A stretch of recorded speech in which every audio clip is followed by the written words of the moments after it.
I got it all on record. Hey, everybody, and welcome to Ben and Nate's Questions That We Ask Massage Therapists on the Internet. I am one half of your host, Nate Fay, and I am joined by my good friend, Ben Stone. We're here to do what we do best, which is ask you questions about the massage industry, get your answers, and talk about it. And Ben and I look to put our heads together and learn a few things, tell a couple bad jokes as we go on, and here we are. That's right. We are the only people that have a Facebook page called Ben and Nate's Questions We Ask Massage Therapists on the Internet. Find us on Facebook, interact with us, look for our questions, and give us your opinions and input because we love it. That's what drives the show. Sure does, Ben. And with that being said, what is our question this week? What is driving the show this week? Well, this question came out of the Facebook page last week, and it reads, what is the biggest mistake you made in your career? How did you resolve it and move forward? Which is a very interesting question, and I like to jump in and just get your hot take. What's your initial 20 to 30 second reaction to this question, Nate? Well, they call it practice for a reason. We're in practice, which means we probably fail in some way every single day to only get better the next day. And we've all encountered failures probably at some point in our career. And with those failures, maybe it just made us better and want to learn more. Maybe a failure took somebody out of the game. But we always like to talk about our successes. And I thought it would be fun to talk about something really difficult tonight, which is failing. I love it. I tell you, thinking about this question, it was hard for me to, come up with mistakes, because here's been my personal affirmation for the last, couple years anyway. I tell myself that mistakes are the stepping stones to my success.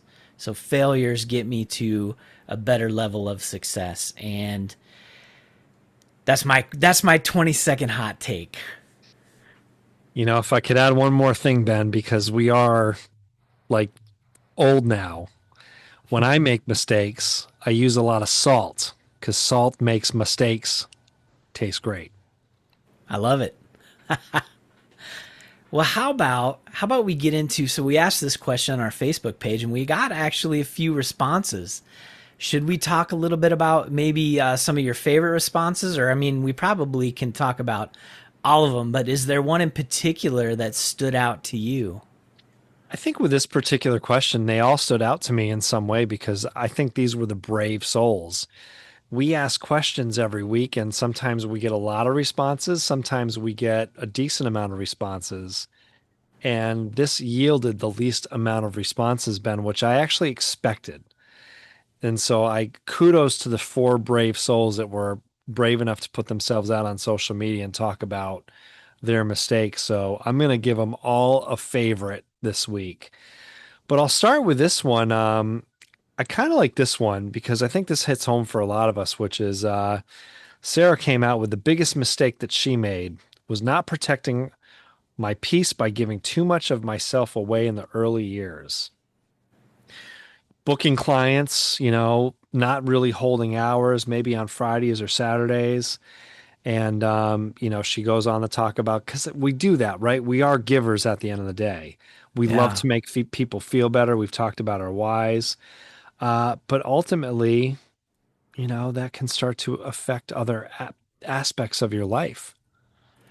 How do you teach somebody that? Is that something you can tell somebody verbally and say, hey, you need to protect your time as a massage therapist, as any kind of manual therapist? Can you really understand that by hearing the words, or is that something you have to learn yourself through actual just living it? There's probably a lot of psychology behind that because being self-employed, every client that comes in is essentially your paycheck. And if so there's got to be a lot of reasons why you hold hours, have a schedule, see so many people a week. And like you said, how how do you learn something like that? How do you learn to make a schedule and keep it? And because she brings up a great point, it's hard to say no to people, especially because we know how much we help people.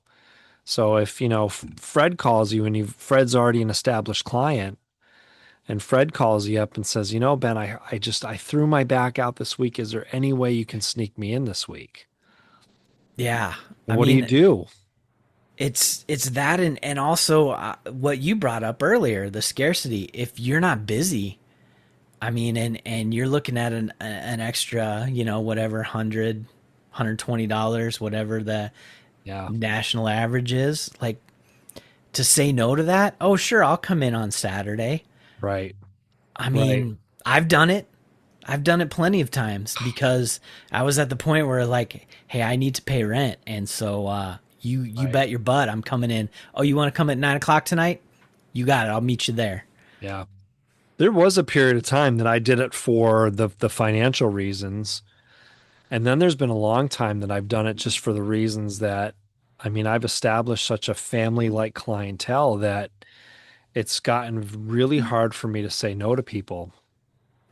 And guilty as charged, I do have a set schedule and I break my own rules all too frequently. And like I said earlier in the start of our podcast, this aspect of practice.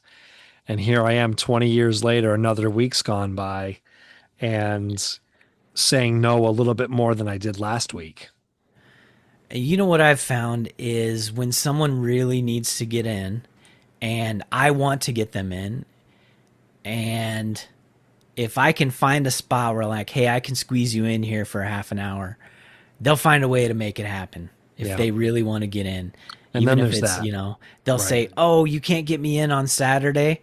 Like, no, I can get you in on Friday afternoon. Yeah. Sorry, my Saturday's booked or whatever. Right. Right. If they really want in, they'll find a way to make it happen. What are some, if we dive into that just for another minute, Ben, what could be some, so she cites that as a mistake, right? So it sounds like maybe she learned over time to do just that, have a set schedule, have boundaries, stick to your guns of saying no. But what are some potential other repercussions of maybe continuing that behavior? Whoa, that's a good question. You and I are full of good questions, Ben. We do. We put, man, just off the top of my head, it's someone expecting that they're going to be able to get in, Yeah, and then you open yourself up to that precedent. Well, you got me in before, so yeah, why can't you get me in again on Saturday or right. Sunday or whatever? I don't know. What are some things that you can think of? That was one off the top of my head. Now you've had a long relationship with a client and now it goes south because you all of a sudden finally, you said no too late or you changed your policies too late and you've ruined a relationship. There's that. There's your own physical and mental capacity for seeing so many clients in a day. Do you burn yourself out? It's kind of funny that we're doing this tonight because at the end of my day, I sat down. I have a little couch at my office and I was sitting on my couch tonight and I pulled up Instagram just to kind of tune out and watch a couple reels. And oddly enough, the first reel that popped out was a guy that was sitting in his car, just kind of like, spacing out. And the caption was, when you've seen 14 clients and you just go sit in your car and disassociate for 30 minutes, that's not good. And I was actually doing that. I was starting to disassociate from life from the busy day that I had. So that's not really healthy either. And then Yeah, coming home and maybe just being too tired to like give to your own family. yeah. I think that's a good point too. Yeah. Is you know do you need to, how much can you save for the rest of your life if you're giving all day and you have nothing Right. left to give at the end of the day? Yeah. What good are you to anyone? My guess is that Sarah's response is it's just such a good one because again, it's something that we've all done in our career. And I think everybody's learned, the variable, repercussions and why that's probably been a mistake for all of us over the years. And for some of us, it continues to be that way. Not Yeah, naming any names, and Nate. I hear the word mistake, but again, when I Yeah, told is you it a that, mistake? Right. I feel like it's a learning opportunity, and it's part of, how do you know unless you've experienced it and feel what it feels? You can have somebody tell you, Yeah. "Hey, protect your time." But until you know what it feels like that you're missing out on, a niece or nephew's birthday or something like that, until you feel that feel, I don't think you can really understand it. Right. Yeah. So true. Yeah. Here's another one, and I love Lay this it is on me. this is one that I love too because again, we all did this, man. Uh, right? You've heard the term exposure bucks. How are you paying me for this event? Exposure. Oh Yeah. man, I'm making exposure bucks tonight. So Jeremy comes to us with just that, doing free demo and events, hoping that you're gonna gain clients. And took me, and that was an early career mistake, thinking that if I did free chair massage events, corporate events, set up a table, and of course the person that wants you to buy a table space, oh my God, there's going to be 10,000 people there. And then you sort of learn that the people that go to these events, they want their free pens, lollipops, and chair massage, and you're never going to see them again.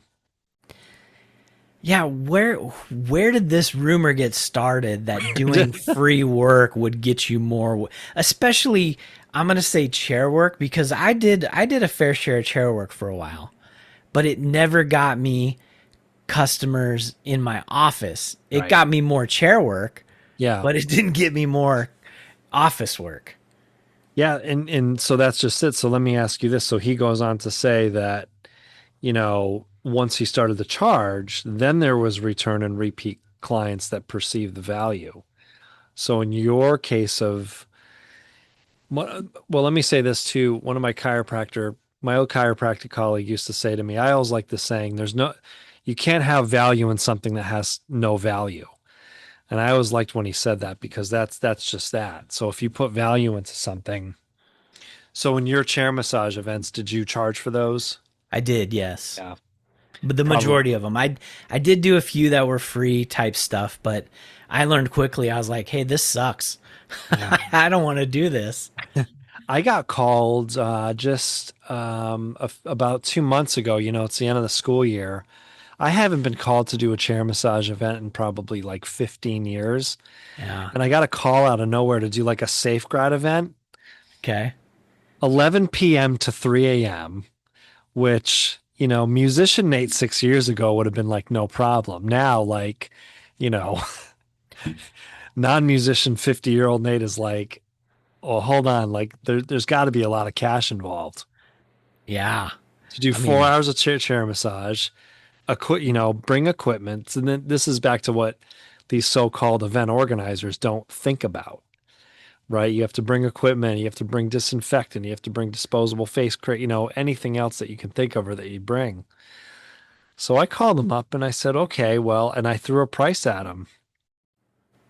And she was like, well, what do you mean you charge? oh wow. And I said, well, this is what I do for a living. And I said, you're calling me to come and work, just like you'd call a plumber to come over and fix my sink. This is what I do.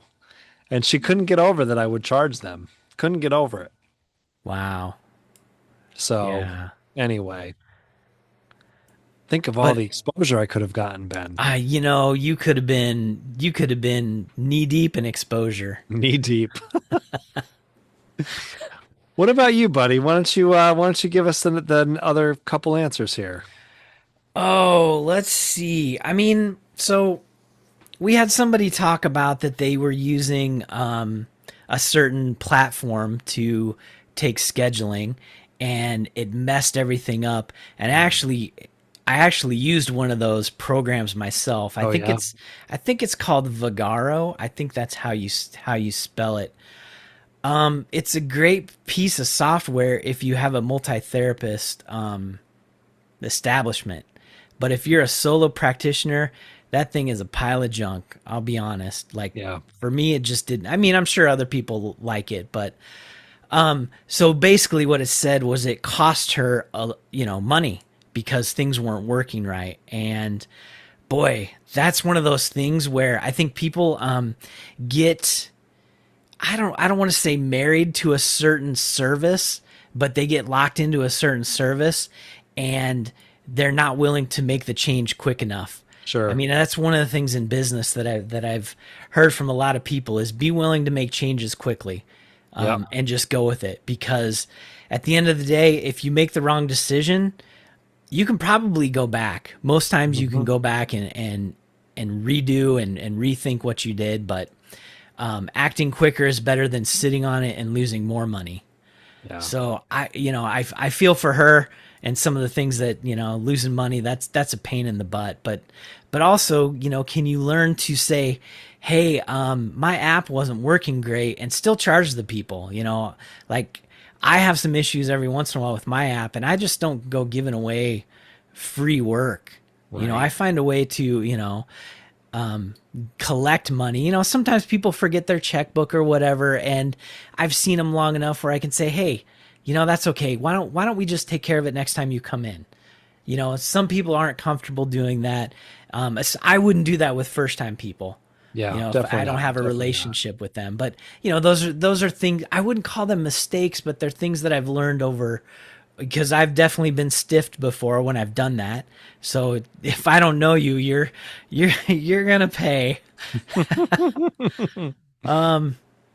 Have you ever been stiffed in your 20 plus year career? Oh yeah. Yeah. I got I stiffed had once. I had some bad checks written to me. Yeah. That was crappy. Because then Yeah. I got charged for Yeah. cashing Like a, a yeah. bad check. I got a $35 charge.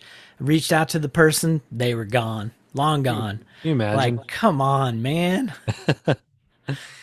You know what's crazy too is that's like arrestable.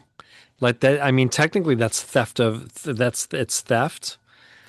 And like if you called the police, they could you imagine that? Well, what'd you steal? I stole a massage, which is like Yeah. wild. Well, But I mean, it's fraudulent money. It doesn't yeah, matter well, where you spend it. so then there's that too, right? There's that aspect. So it's like a Okay. double whammy. Yeah, I guess I never thought about contacting the authorities. I mean, because that sounds like a lot of work, and Right. it was one massage, and it's like, okay, I can still eat. I'll be fine. Yeah, Yeah. I had one woman years and years and years and years ago, and she already saw me a few times, and she says, "Oh, I forgot my credit card today." I said, "No problem," because we had a good relationship. Called her. I said, "Well, I'll call you in a couple hours. What time will you be home?" And so we had a meeting to call, and the next day, the next day, the next day. 2 weeks later, Yeah. I sent her a text and I said, and she was a realtor. Okay. I said, "You're a business owner." I said, "I'm a business owner." I said, "Can you just please do the right thing and just cover this?" And that was in the early part of my career. And I say this, but I don't mean it. Had it been in this part of my career, there's probably a better chance I would have put her on a little blast for that. But the reality is I wouldn't have. Yeah. I mean, how much? I don't know. How much Yeah, effort do you want to put into it? But I then know. also with your, screening people and all that stuff. It's I have a policy where people, if I don't know you, you're gonna pay before you come and see me for Yeah. the first time, and that has taken care of a lot of issues. Yep, for sure. Yeah. Cool. All Oh, fun what else we have responses. here? We had somebody who said that they moved their business, Yeah. which can always, I've heard a lot of different things about when people move their business. You maybe retain, if you're lucky, 50% of your clientele. Now this is a statistic I heard a while back. I don't know how true it is anymore, but still, people tend to come to you because of convenience. You're in an area where they frequent. So Hmm. if you move, there's convenience, there's also familiarity.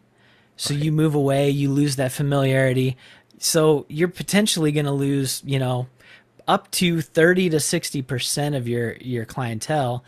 And this person said that, it nearly took them out because the overhead was more in the new place, and you just didn't have enough client base to cover it, which Is is scary to think about. It is scary. Is there with the stats that you just read off, is there mileage like a mileage statistic as well, like so many miles that and those percentages happen?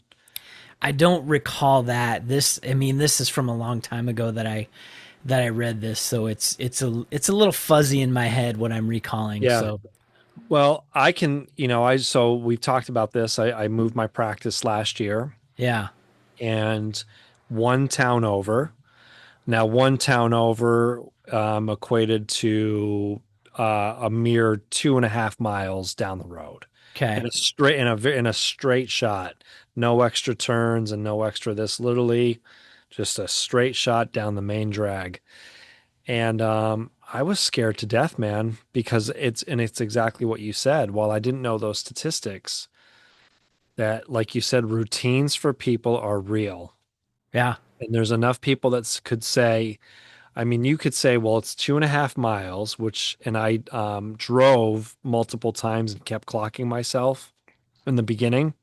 yeah, 5 to 7 minutes were my average time extra coming from my old location. So I would say that to people, oh, it's an extra 5 to 7 minutes down the road.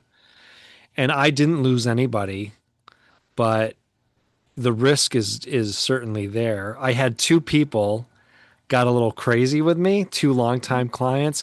I don't know if I can come here. It was confusing. My GPS, and I looked at him and I said, I know that was new, a new place for you to come. I said, but it was a straight shot, you know?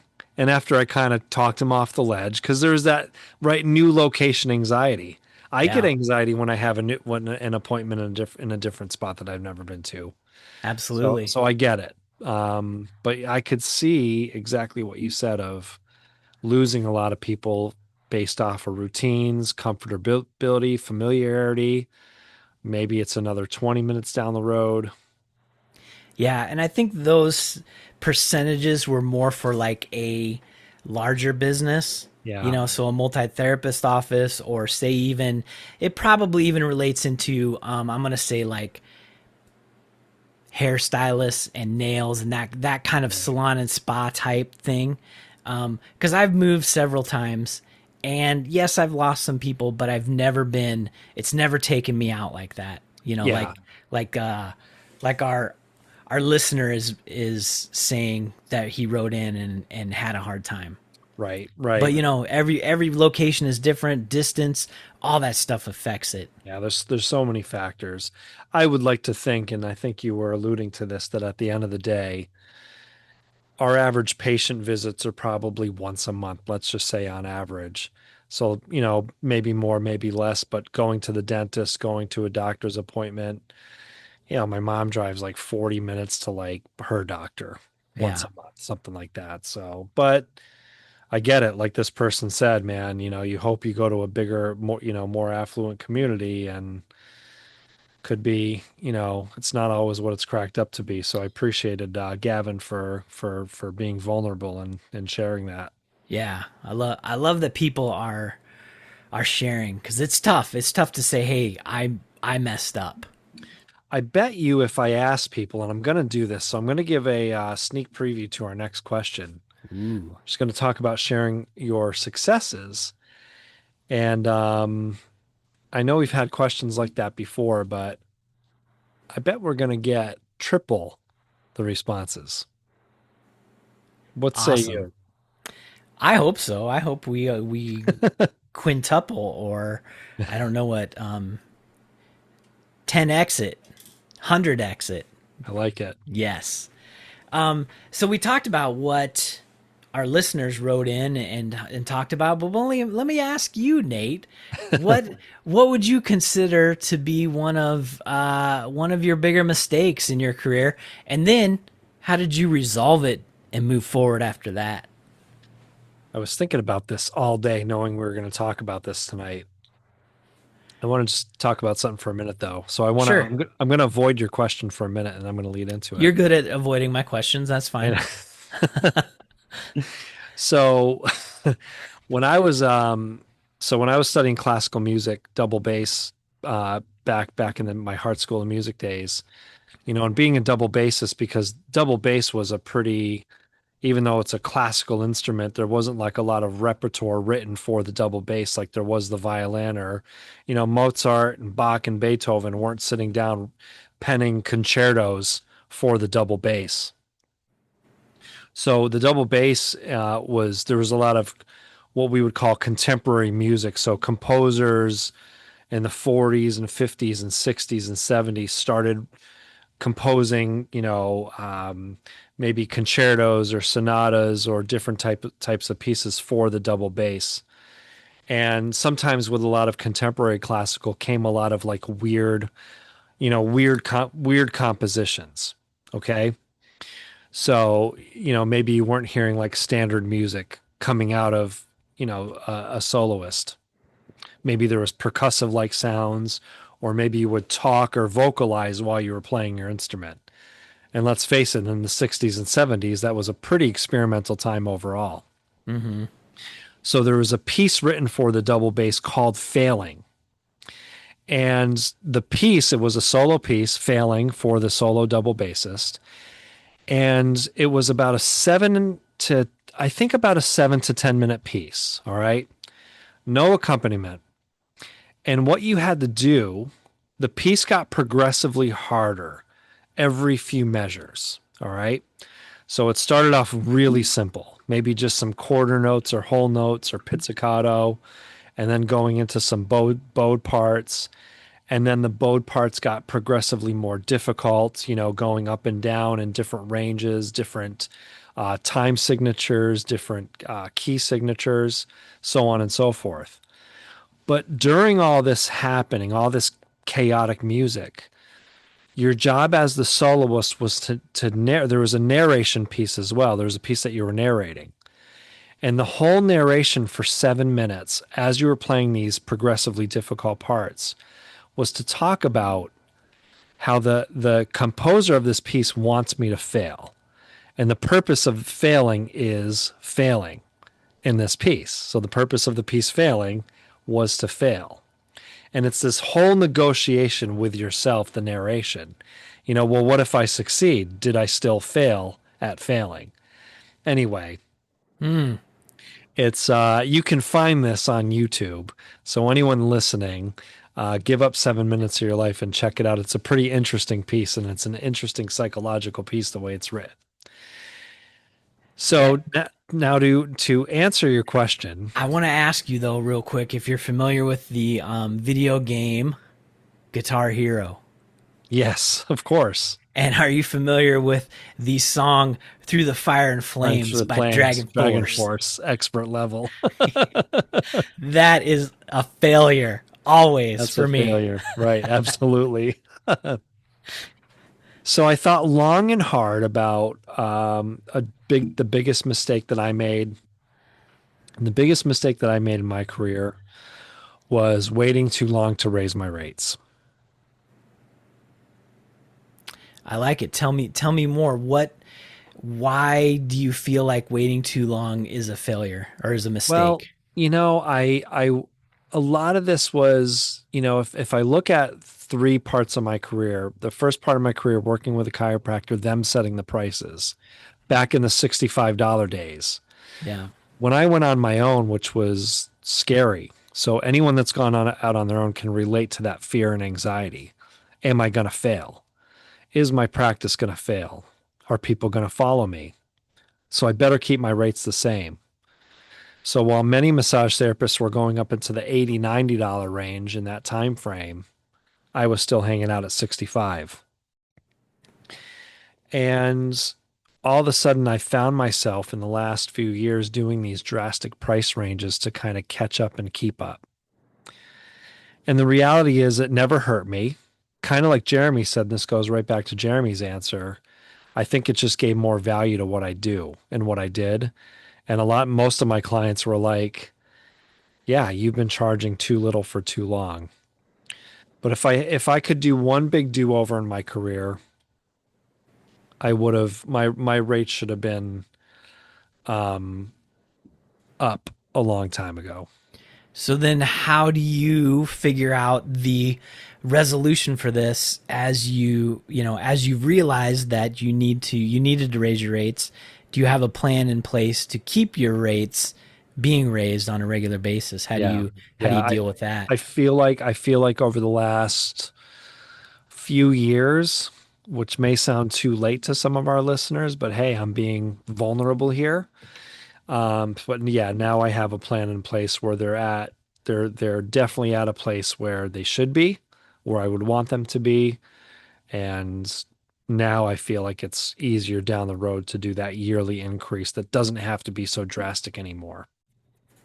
Yeah, somebody put it to me like this is you raise your rates a lot and people get a little crazy about it because it can be a big increase at points. I've made some big increases, Yeah. but also the idea of you put the frog in room temperature water and bring it up to boiling slowly. The frog doesn't jump away. If you put the frog in boiling water, it's going to jump out. You've Right. heard that Yeah. story before, yeah. How about you, buddy? What's the biggest mistake you've made? Man, I've been thinking about this. I mean, from the day this question got posted, I was thinking, what would my biggest mistake be? And I can't really narrow it down to one thing, but I would say the biggest mistake that I've made is just waiting too long to start something, to do something. Mm, Hey, I want to go take a Dalton Skeletal class down in Oklahoma City. Oh, I'll do it next year. yeah. Waiting to do something is just, oh, I want to, I want to incorporate this, I don't know, I want to create this web page. I want to do this, oh, but nobody will like it. Nobody will, whatever it is, just waiting and just being complacent, saying, no, it's not going to work. And I can talk myself out of so many things. Don't wait, just do it. I feel like that's part of one of my biggest mistakes. And so that's why I've been getting into photography and just experimenting because we learn by our mistakes. So let me tell you, in the world of photography, so back in the day when they used film, you used chemicals in order to Yep. develop the film. Well, somebody made a mistake and he put the wrong chemical in at the wrong time, and it resulted in what we now call solarization. Have you seen there's a filter on a lot of Yeah. maybe Instagram, it's the solarization filter. Yeah. Well, that was created because of a mistake, but he looked at it and he's like, hey, this is pretty cool, I'm going to show some people. And they're like, how did you do that? And he's like, I don't know, I made this mistake and now it's a thing. So mistakes are, like I said in the beginning, mistakes are the stepping stones to my successes. Yeah. Is like, hey, I want to fail, which is hard to, it's hard to do. It's easy to say, but it's even harder to do because like, I want to go out and fail all the time so I can learn better, but it is a process and Right. it takes months, years, decades to learn from all of the mistakes. I don't know. How's that for a long drawn out answer? Well, I'm hearing two things in that because I think the don't wait part is pretty poignant these days. Especially as we all get a little older here. And you brought up Dalton Miles Skeletal, man. The number of people that said after Eric died, I never got to study with him. I waited. So, go out and do that stuff. Or man, I should have wrote that book, or I should have did this. And so yeah. Yeah, and we can, if you're like me, you can talk yourself out of a lot of things. You can say, like, I've got this project I'm putting together for photography, and part of me is saying to myself, but nobody's gonna like it. And I have to tell myself, I don't care who likes Right. it. I'm Right. doing it for myself. And the longer I wait, the longer it just stays up in my head. And if you've ever read the book Big Magic, have you heard of this book? No, I haven't. It's by the same author who wrote Eat, Pray, Love, and I forget her name. it'll come to me. But anyway, she talks about the longer we hold on to these ideas in our head, the quicker they're going to go away, or the more chance they have of just leaving and the magic is gone, because they hop on a bus and they're gone, and they drive to someone else's head, and now someone else has this idea and they run with it, and you're like, that was my idea 15 years ago. Like, well, your idea took off, you know, and it left you. It's not yours anymore. Mm-hmm. So yeah, not waiting. That's my big one. Well, Ben, this was a fun discussion tonight. So thanks to all of our listeners for listening and writing in. Thank you to everyone listening in Japan. If people like what we're doing and like the show, tell them how they can support what we're doing, Nate. Listen to us, answer your questions. Answer these questions that we put on our Facebook page. We probably add about a question a week, so as long as you guys answer, it keeps the show going. Keeps the show going, keeps us having an opportunity to talk with one another. Heck, even submit your own questions. We would love to hear what questions you have and you want us to talk about, because we would love to do that. That's right. Hey, we'll see you next time. Thanks for joining us for episode number 64.